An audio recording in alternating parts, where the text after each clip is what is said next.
Lebanon is a failed state. Imagine living in a country where the currency has lost 90% of its value in less than 2 years, where you have to wait in long lines to buy fuel, food, and medicine, where the government has defaulted on its debt, and where its neighbour threatens to invade. This is the reality for millions of people in Lebanon, a situation so dire that the World Bank has described it as one of the worst crises in modern history. But how exactly did Lebanon get here? And is there any hope for recovery? In this video, we will explore the causes and consequences of this economic collapse and what it means for the future of the country. A small country in the Middle East with a population of about 6 million people, Lebanon has a unique heritage, but unfortunately, their entire history is characterized by instability, war, and crises. Their tumultuous past can help explain why they are in so much trouble at the present day. Lebanon gained its independence from France in 1943. After a brief period of French mandate following the collapse of the Ottoman Empire, they adopted a liberal economic model with minimal government intervention, similar to the developed Western nations. They were largely dependent on banking, tourism, and trade, but benefited immensely from its geographic location and good relations with the West.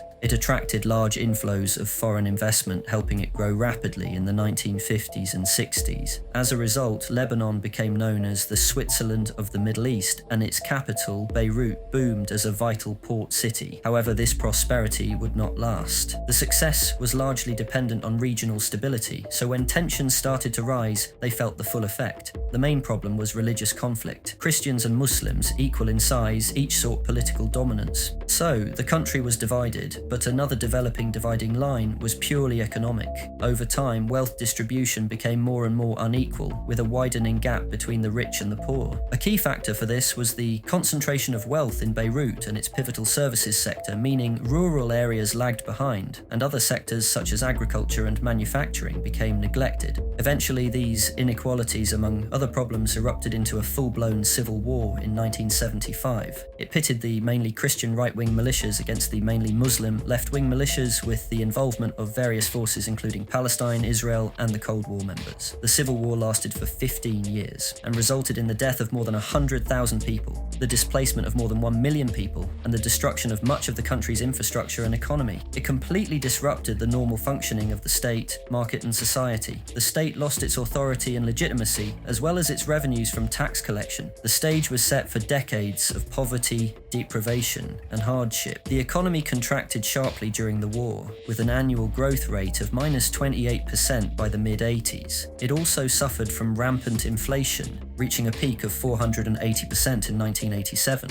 as well as unemployment rates of 35% by the end of the decade. The signing of the Taif Agreement ended the war, beginning a long, arduous phase of recovery. The first challenge was to manage its debt levels, reaching 180% of GDP. Despite the seemingly impossible task ahead, Lebanon's ambitious reconstruction plan was a wild success. Their long-term Prime Minister, Rafi Hariri, was a close ally with Saudi Arabia, who invested in Beirut to make it a financial hub for the region. With international support and the modernization of its infrastructure and technology, GDP growth was steady and consistent throughout the entire 1990s and early 2000s. Their economy was not managed to perfection, though. Over time, imbalances grew as they relied on a single service sector, which made them vulnerable to shocks outside of their control, including regional conflicts and sanctions. Large debts and deficits accumulated and inequality increased, but this was nothing compared to what was to come. The events of 2019 plunged the nation into complete disaster. The root of their modern-day problem is a lack of confidence in their currency, the Lebanese pound. In short,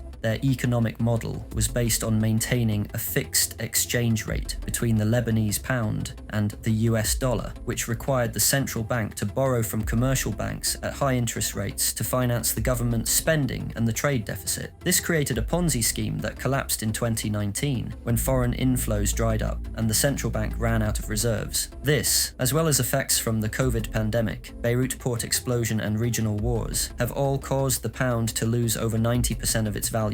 This has of course led to hyperinflation, which has been in triple digits for the past 3 years and currently stands at 230%. Their economy has contracted around 50%. Their public debt is one of the highest in the world, and their banking system is currently insolvent. there seems to be no hope for Lebanon. The crisis has multiple dimensions: banking, currency, debt, fiscal, social, and humanitarian. The banking sector, which was once the backbone of the economy, has imposed strict capital controls and frozen the deposits of millions of savers who have seen their life savings evaporate. The currency, which was pegged at £1,500 to the dollar, has plunged to more than £20,000 on the black market, causing hyperinflation and eroding the purchasing power of the people. The debt, which reached 170% of GDP in 2020, has become unsustainable, and the government has defaulted on its Eurobonds for the first time in its history. They have also lost most of its revenues and failed to implement any meaningful reforms. The social situation, which was already fragile, has exploded into widespread protests and civil unrest as the people have demanded the resignation of the political elite and the formation of a new government that can address their grievances. The humanitarian situation has become catastrophic as the country has faced the COVID-19 pandemic, the massive explosion at the port of Beirut, and the shortage of basic goods. According to the World Bank,